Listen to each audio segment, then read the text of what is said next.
Okay, so we're now starting with the final part of the lecture, and in this final part, which I entitled The Morality of Sustainable Conduct, my main aim is to focus on the individual and individual action and the question that we sometimes discuss quite emotionally, whether individuals really have some kind of climate-related duties or not.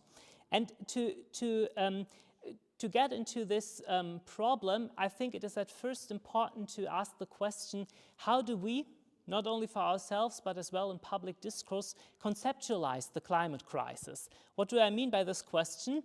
How do we understand the kind of the problem that we are facing with the climate crisis? What exactly is the problem that we are facing?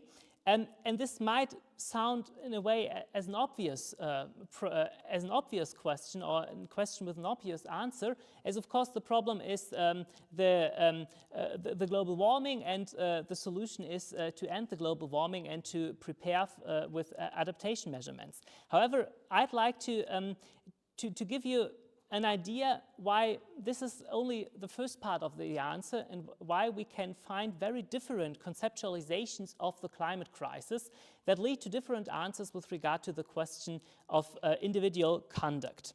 So I decided to present you in the following slides 3 different ways to conceptualize the climate crisis that lead to very different ethical outlooks. And these 3 narratives I'm going to present, how we can conceptualize the climate crisis, are only 3 of many other possible narratives. So we can, for example, narrate the climate crisis as a problem of capitalism, as a problem of destruction of creation, as a technological challenge, as a danger to those landscapes, to those environments we know very well that are in a way our home.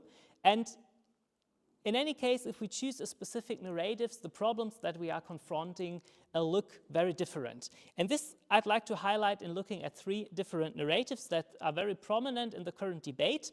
And I start with this one, the first narrative, global injustice. To say that this is the basic idea of this narrative. The climate crisis is primarily an issue of global injustice and a continuation of existing global injustice. I have a longer quote here for you, and I'd like, if you listen to the quote, if you somehow try to figure out who might have said this. It's maybe one of the most prominent statements of the last 10 years in the climate debate. Do you get an idea who might have said this? So this is why the earth herself, burdened and laid waste, is among the most abandoned and maltreated of our poor. Inequity affects not only individuals but entire countries. It compels us to consider an ethics of international relations. A true ecological debt exists, particularly between the global north and south, connected to commercial imbalances with effects on the environment and the disproportionate use of natural resources by certain countries over long periods of time. The warming caused by huge consumption on the part of some rich countries has repercussions on the poorest areas of the world, especially Africa, where a rise in temperature, together with drought, has proved devastating for farming. Some strategies for lowering pollutant gas emissions call for the internationalization of environmental costs, which would risk imposing on countries with fewer resources burdensome commitments to reducing emissions comparable to those of the more industrialized countries. Imposing such measures penalizes those countries most in need of development. A further injustice is perpetrated under the guise of protecting the environment. Here also the poor end up paying the price. Do you have any idea, any guess who might have said such a thing?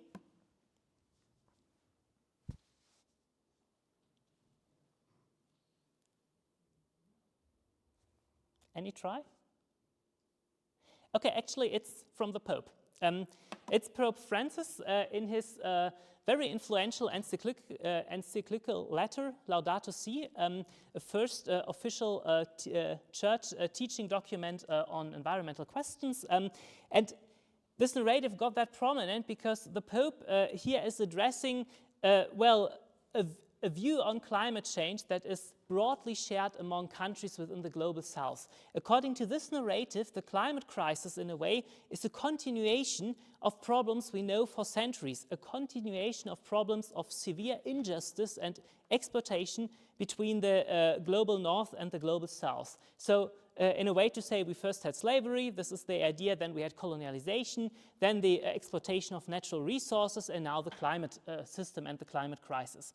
So if you have such a narrative, it is pretty clear that the responsibility to act and to fight climate change is located within the global north, within the wealthy states of Europe, North America, and so on.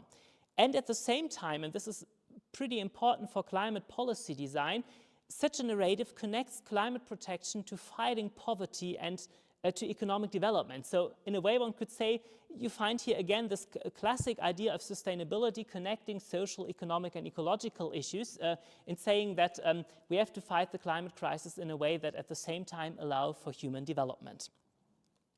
A second narrative is apocalypse. To say we should understand the climate crisis as an existential threat to life on Earth, to human life on Earth, and an existential threat that need be given priority with regard to all other fields of politics, all other problems we contemporarily face.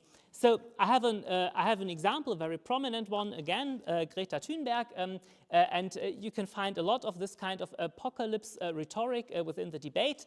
Greta Thunberg at her speech at the World Economic Forum in Davos 5 years ago, where she said, "We are facing a disaster of unspoken sufferings for enormous amounts of people, and now is not the time for speaking politely or focusing on what we can or cannot say.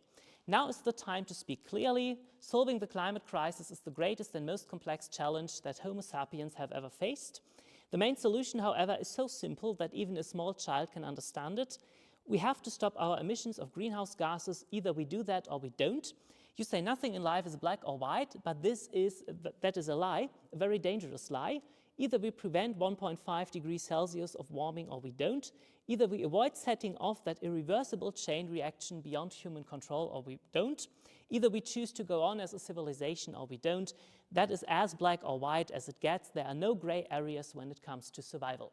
So this is, I think, a very prominent example of this narrative, but this narrative you can find in many different dimensions of climate discourse. And compared again to the first narrative of the Pope, the climate crisis is primarily a problem of injustice between the North and the South. Here the perspective is entirely different. Here the perspective is that we have one political problem, the climate crisis, that is in a way more important than any other problem, because if we are facing the end of civilization, we don't have to look at detailed problems within current economic policies and so on. Then it is clear, if you accept this narrative, there is a strict focus. We all should first concentrate on this problem. It is a settling of priority to accept this narrative. And as well, of course, you can think about personal responsibility starting from such a narrative, because if we are in this kind of state of emergency, then of course it seems to be plausible that everyone is obliged to help preventing further harm, to help to solve this problem. Another narrative, future. In many slogans from the climate protection protest, for example, from Fridays for Futures, you find a kind of narrative that focuses on different generations and their contribution or their suffering from the problem. We will go to school if you keep the climate cool is an example for this. So obviously here's on the one side the young generation who is going to school and an older generation who is blamed to be responsible for what is happening. Especially in the German discussions, we had quite some famous example of the same generational issues. Wir sind jung und brauchen die Welt. We are young and in need of the world. Or wir sind hier, wir sind laut, weil ihr uns die Zukunft klaut. We are here and we demonstrate because you steal our future. So obviously here the climate crisis is framed as a conflict between generations. Again, a totally different focus on the whole thing. If you have this narrative, one advantage, and I think this is part of the success of Fridays for Future, or at least the temporary success of Fridays for Future, is that this narrative can be adapted within all societies. On the other side, it is clear this narrative in a way distributes burdens of responsibility. We have on the one hand the older generations who in a way did not do their job. We have sometimes this nice picture of Boomer against Zoomer in the discussion, which I think is very illustrative, at the same time maybe a little bit under-complex, to put it carefully. And on the other side, we have the younger people, and easily one get the self-depiction, well, these younger people are in a way sensitive for problems of climate change, they are demonstrating and so on. If you start to look a bit closer at this narrative, you quite early get at first problems. So for example, what is about the younger people's lifestyle in general? They are, at least in the northern countries, wealthier than their parents have been when they were young. What about other climate activists from other generations, grandparents for future and so on? So there are a lot of ways to criticize this narrative, but it is another way to conceptualize the climate crisis. And if you put these three narratives next to each other, the Pope, Greta Thunberg, and this future narrative, then you see these are entirely different perspectives, and depending on what you are adapting for your own thinking about the climate crisis, you will get different priorities, you will find different people to blame, different people responsible to act. Okay, and now based on this, the last minutes of the lecture I'd like to spend to look at the very emotionally contested question of individual duties. Do we have sustainability or climate-related moral duties as individuals? So classic examples that we all know: don't travel by plane, don't eat meat, buy an electric car, and use bike and bus as often as you can. So typical statements regarding individual conduct, and the question, is there something wrong morally? From an ethical point of view, if I still travel by plane, if I still eat meat, and so on. One important thing to notice in the whole discussion, this is why it is so emotional, is that these questions concern everyday activities, things we all got used to from childhood upwards, and this makes it a bit more complicated in many dimensions to discuss them from a moral point of view. Now, to look at this question, I'll start with a very famous case put forward within climate ethics by Walter Sinnott Armstrong, an American philosopher, in 2005. He wrote a very influential paper called "It's Not My Fault." And in this paper, somehow, Sinnott Armstrong presents to you the cliché of a US-American citizen. So we have a guy there, and he likes to go on pleasant journeys on Sunday afternoons, driving in the sunset on some Californian highway in a gas-guzzling car, just for fun. He really tries to get as much speed as possible out of this car, and as he enjoys driving with this gas-guzzling car. So the question is there something wrong with it from a moral point of view, to do such a thing, to produce emissions that are in no way necessary, for example, for going to work and so on? Sinnott Armstrong's answer, and this made this paper famous, was to say no, there is nothing wrong with it from a moral point of view. Why is this the case? Sinnott Armstrong provided a huge list of different arguments. I only picked up a couple that are extremely important. For example, he says one person does not make a difference, even what is labeled with a little help from my friend. So even if I somehow be an example for my good friends who then start as well going on nice drives on Sunday afternoons in the sunset with their gas-guzzling cars, it does not really make a difference with regard to the whole problem. Another point, he says, the practice is common. We are again by the idea of everyday practices from the last slide. It is a common, well-known practice everyone accepts, so why should we moralize this kind of everyday behavior? And a second, and a third point is to say, well, it might be helpful for the climate problem if we as a society would agree that we should not gas guzzle for fun, that we should save these emissions. However, Sinnott Armstrong says, as there is no such agreement yet at hand, there cannot be any individual duty to behave in a way as if there would be such an agreement. So this is the basic idea. Maybe the strongest arguments that are in the discussion for defending the position that there are no individual duties with regard to climate change.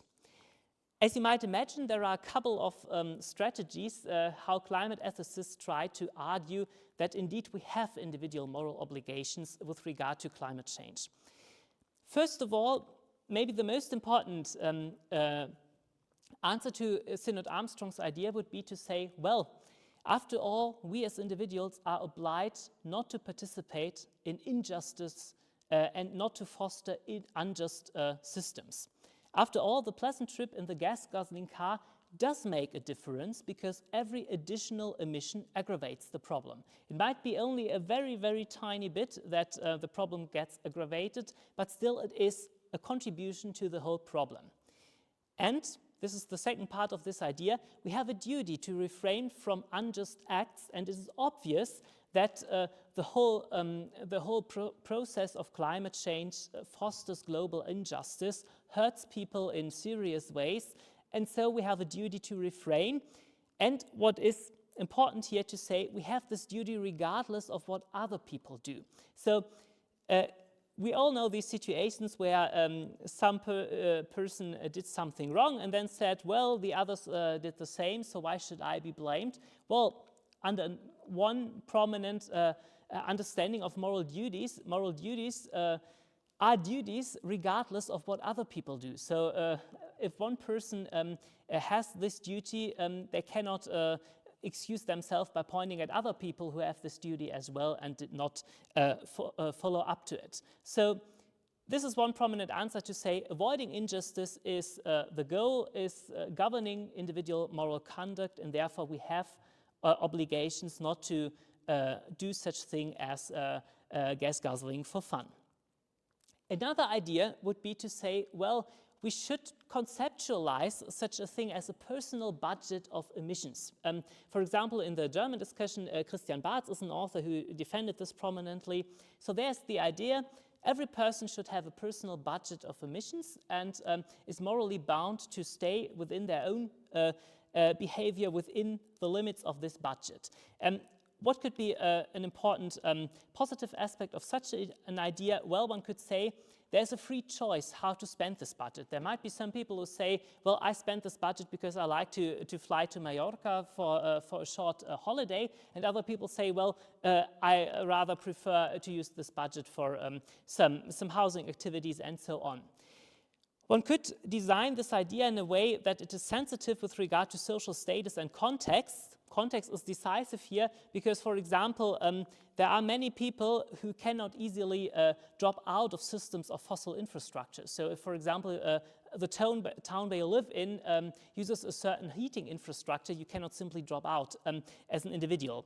So of course, we have other issues here to discuss, for example, problems of implementation. One idea here is to say that this budget can be in a way debited when you are paying for something, that you need somehow find a procedure to connect this to paying processes. There are a lot of empirical issues here that need to be clarified, but this simply to give you an idea of how this problem might be solved. A totally different answer might be this. I quote the ethicist Lenzi, we ought to do what we can to reduce our climate impacts because we care about others, because we are just, compassionate and benevolent people. What is the idea of this answer? It is to say, well, maybe after all, Synod Armstrong is right. Maybe it is hard to say that we are in a way causally responsible for the problems of climate change because our contribution is so tiny. But still, our personal behavior and action in a way expresses our views on the problem. And if we do not try personally, individually, to save emissions, we in a way express, we have a certain attitude, and this attitude tells, well, we are people who are not caring about the whole issue.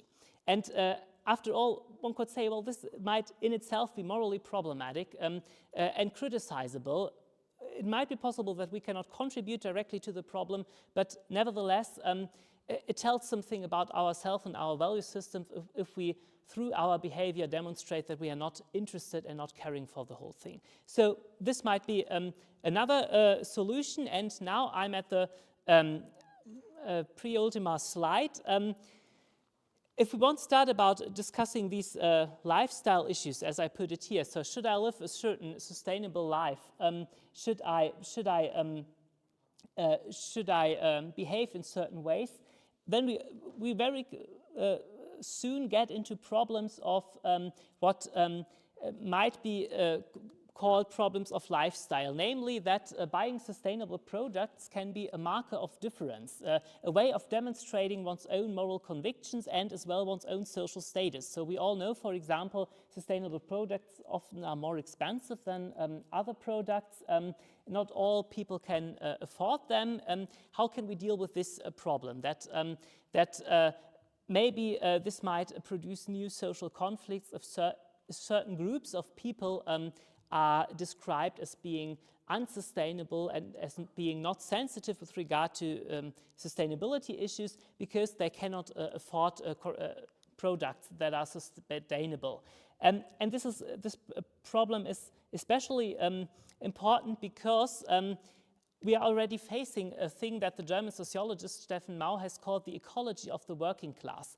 What is meant by this? That typically those people who live in quite poor conditions lead sustainable lives in the way that they are not producing that much emissions. So those people who would maybe describe themselves as possessing huge conscience for sustainability issues are quite often those people who produce themselves, due to their personal lifestyle, a lot of emissions.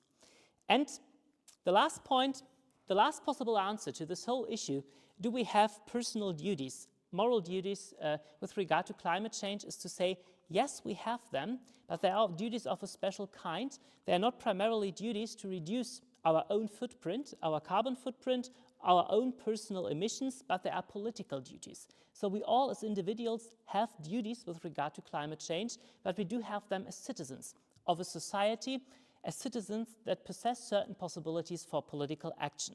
So, for example, we can make a difference via demonstrating, via protesting, via writing petitions, via behaving in a certain way at elections, running for offices, engaging in different forms of participatory political decision-making and all these things. I personally think that this is quite a plausible way in any case to state individual duties, to say we have them primarily as individual citizens of a state, because in the end, the states, the societies at all, are the ones who have to organize the change towards a more sustainable lifestyle. And this is the point where I'd like to end, and thanks for all your patience the whole afternoon.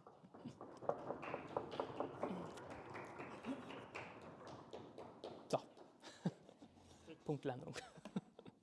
So let's cut off the recording.